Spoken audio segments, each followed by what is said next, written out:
Lunch ബ്രേക്കിന് സിദ്ധുവിന്റെ classmate Terin ടിൻഡോ പറഞ്ഞു, എടാ ഇന്നലെ ആൻഡ്രോയിഡ് കുഞ്ഞപ്പൻ എന്ന സിനിമ കണ്ടു. അതിലൊരു റോബോട്ട് ഉണ്ടേ, കൂട്ടുകൂടാനും കളിക്കാനും കഥ പറഞ്ഞു തരാനും ഒക്കെ കൂടുന്ന റോബോട്ടാടാ.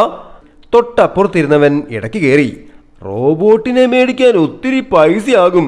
ഇല്ലായിരുന്നേ ഹോംവർക്ക് ചെയ്യിക്കാൻ ഒരെണ്ണത്തിനെ മേടിക്കായിരുന്നു അല്ലടാ. കൂട്ടുകാര് മീൻ എടുത്തോണ്ട് പോകാതെ ശ്രദ്ധയോടെ ഇരുന്ന സിദ്ധു പറഞ്ഞു, എന്റെ വീട്ടിൽ ഓൾറെഡി ഒരു റോബോട്ട് ഉണ്ടടാ. എനിക്ക് ഫ്രീ ആയിട്ട് കിട്ടിയതാ. കളിക്കാൻ കൂടും, ഇടി കൂടാൻ കൂടും. ഭയങ്കര ഫണ്ണി റോബോട്ടാടാ. കൂട്ടുകാര് താല്പര്യത്തോടെ സിദ്ധുവിന്റെ ചുറ്റും കൂടി.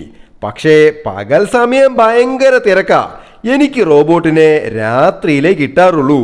ഉറങ്ങാൻ കിടക്കുമ്പോ കാലിലും കയ്യിലും ക്രീം തേച്ച് തരും, മേത്ത് തലോടി സുഖം വെച്ച് തരും, ആരും കേട്ടിട്ടില്ലാത്ത കഥയും പറഞ്ഞു തരും.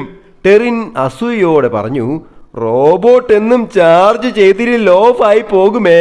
ചില റോബോട്ട് വയലന്റ് ആയ വീട്ടുകാർ തിരിച്ചുപദ്രവിക്കുകയും ചെയ്യും കേട്ടോ. സിദ്ധു പൊട്ടിച്ചിരിച്ചു. എന്റെ റോബോട്ടിനെ ചാർജ് ഒന്നും ചെയ്യണ്ടടാ. മുട്ട പുഴുങ്ങിയതും ഏത്തപ്പഴവും പീനട്ട് ബട്ടറും കൊടുത്താ എന്ത് പണിയും ചെയ്തോളും. വയലന്റായ പിന്നെ നോക്കണ്ട. സ്നേഹിച്ച നക്കിക്കൊല്ലും, വയലന്റായ ഞെക്കിക്കൊല്ലും. അതാണെന്റെ ആൻഡ്രോയിഡ് അപ്പ. Happy drawing, Saneesh Divakaran.